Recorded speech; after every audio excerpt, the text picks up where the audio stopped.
Hello everyone, September for Jedi here, and before I begin this review on this figure, I would like to go ahead and let you guys know that when I went back to take a look at the Amazon page for this figure, the price has went up a lot. So I want to go ahead and let you guys know ahead of time that, first of all, I think this price is way too ridiculous for a Black Series. So I just want to be up and honest with you guys before I send you to this link to this figure. If you can find it cheaper, I would recommend doing it that way, because this is just way too much for a Black Series in my opinion.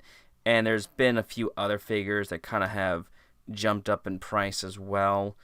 So I'm just letting you guys know that ahead of time. But anyway, hope y'all enjoyed this little review.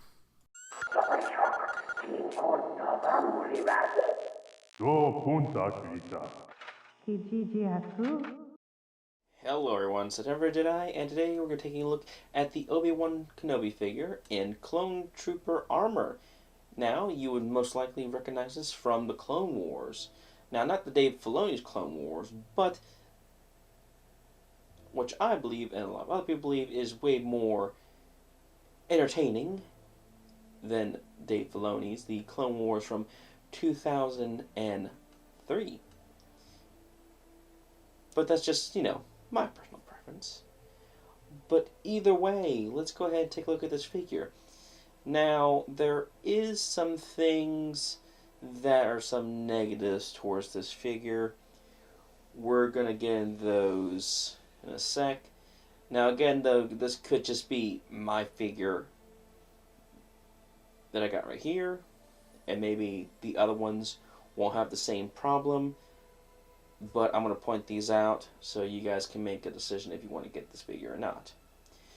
If you're a huge fan of that Clone Wars series, and you like Obi-Wan Kenobi, and you think the idea of having him in Clone Trooper armor looks really cool, especially with his whole cape and all that, which looks really good and really awesome looking, then I would recommend this figure, but let's go ahead and get through some of the things. So, also, one thing that's really nice is he actually comes with a stand, which fits it, which fit his feet quite nicely. I wish all the other figures would come with a nice stand like this. Of course, I did try this with a few of other figures, and I guess this one's mainly meant for his foot in general. But we're not talking about this. We're talking about the figure himself. Alright, so let's take a look at the head sculpt. Hopefully my camera can zoom in.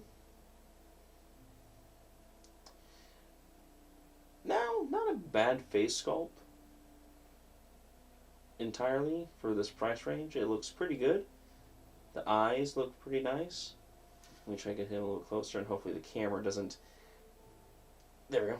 Let me try to get the best lighting so you can see his beard, his hair, and all that. Looks pretty good. There is full movement. You can put his head down. You can put it...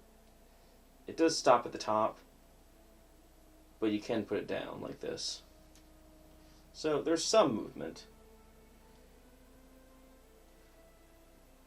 Try to show you the neck a little bit too, so you can see what it looks like. Once you actually get a good look at the neck, it does look a little bit odd, a little bit, but not too bad. So let's get to the torso.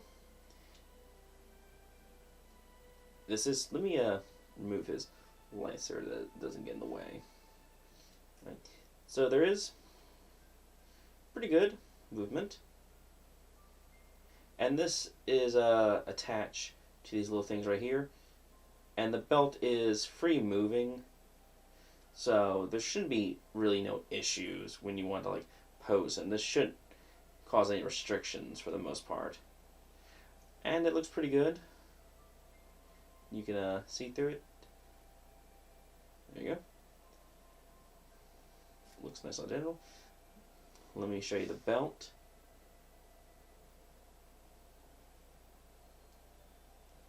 Looks That looks good. Now let's talk about his arms. Now there's some restrictions, unfortunately. Even though the shoulder looks really awesome, there is some stopping it right here. So you can't put his arm all the way up, unfortunately, like some of the other Black Series. Also, let's move down to the joints. There are 2 points. Hopefully you can see that. There you go. Where the arm moves. Now, he doesn't move as far as a lot of other figures. But as soon as you get up to there, that's where it stops. And there's like not a lot of room in between there as well. Right here. Which kind of prevents him from giving you much options, unfortunately. So this figure is got a lot of restrictions for the posing and stuff like that. Of course, though, this is fully rotatable right here. So you got that at least. His hands, fully rotatable. There's a little jump piece, so you can move his arms. Or, I mean, not his arms, but his hands. Let's take a look at the hands real quick. Now, this could be the mold for this specific figure, but there appears to be, hopefully you can see that. I don't think that's supposed to be intended as bow damage. It looks like something must have happened with this specific mold here. It is kind of rough looking. I don't mind it that much, but that might be something you guys might want to consider. It is pretty noticeable. Hopefully my lighting can show it. Yeah, it does look like it's see it through the camera. So yeah, the arms do have some restrictions, unfortunately. His other hand is kind of in a pointing position, or not really a pointing position. Kind of like a...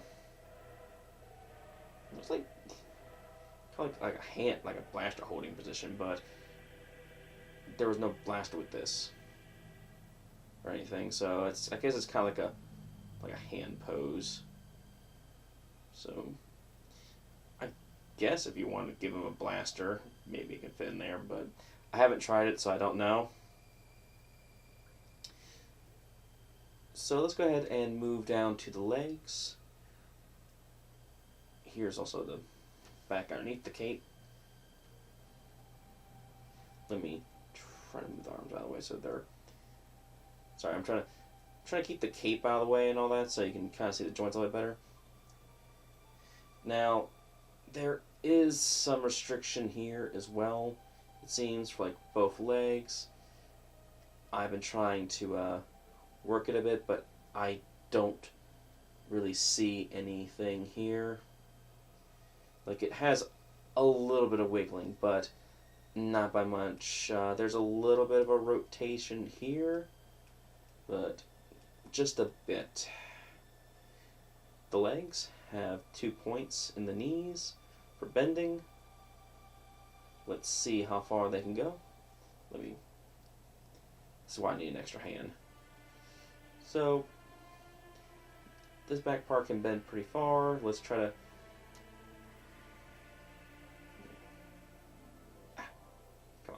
Come on. There we go. Yeah, that seems about as far as you can get for how far you can put the knees back. Now let's get to the feet. This foot right here seems to be working just fine. You can rotate a little bit, but not by much. Now this foot right here, I don't know, it feels like it's like in a fixed position for some reason. I tried putting it back, but I feel if I put too much pressure on it, I might wind up breaking it, so I don't know, again, if it is my individual figure right here, if it's the same for all of them, but yeah, I'm having some issues trying to push this back. And of course, you know, there's a little bit of turning in here. So I'm kind of guessing that's maybe why he has a stand to kind of help with that. Fits over his feet like that. So it feels like if you want to, excuse me, if you really want to pose this figure, seems like you're pretty limited, it seems, from everything I'm seeing so far, unfortunately. So that's something you might want to keep in mind. But let's go ahead and put him down. And let's go ahead and take a look at his lightsaber, his signature. One sec, please. There. His fin neck. For the most part, it seems pretty straight. I don't see any curves. I'll try to get a little bit closer. It's fairly well detailed. I don't see anything too out of line. I'll put up a reference so you can kind of see what his lightsaber is supposed to look like. Of course, though, I'm trying to recall, because it does look different in the cartoon. I think the cartoon one's supposed to look more like the one he had in both Episode 2 and Episode 1, that lightsaber. But again, though, it was probably just a different design choice. And, here we go, just put the blade in. And actually, the same thing with like the Jane Solo figure and her saber. This one seems pretty thin in itself, too. So I don't know if it's like some of the older figures of the Black Series lines that have like a more thinner lightsaber blade, or if it's just those two. Of course, I'm not looking at Revan's. His is pretty thin. So I think a lot of like the older ones are quite thin, and a lot of the newer ones appear to be a little more thicker. Yeah, that's what I'm thinking. So, yeah. Let's get a good rotation on that so you can get a good look at it all around. There we go. And there's like a little point right there so you can put it on his belt. It's a little bit weird. You gotta adjust the legs just right in order for it to fit in there. Because this little piece right here kind of likes to get in the way, so I think you just got to rotate just enough. And once you get it in there, yeah, you got to have it at a curve or at a bend if you want it to like work for displaying him. You can't have it like completely pointing down because of the way this leg is. So, and I gotta say that he feels light compared to the other figures, and he feels hollow, or hollower than probably the other figures are. So for someone like me who loves the Clone Wars from 2003, for me, I like it, but it does have some issues. So this one mainly depends on you, to be honest. So let me go ahead and put him in the stand. Try to get his foot right so he'll stand on his own. There we go. But yeah, so this one is kind of a... It depends. If you really like it, I mean, it's not a bad looking figure, all in all. So I have to leave it up to you if you guys actually want to go out and actually get this figure. If you're someone who really likes Obi-Wan, you really like to see him in this type of armor and all that kind of stuff, then I say, yay, go for it. If not, then maybe another Obi-Wan figure might be a little bit a better option. But anyway, this is a Timer for a Jedi. Please like, comment, subscribe, all the good stuff, and may the Force be with you always.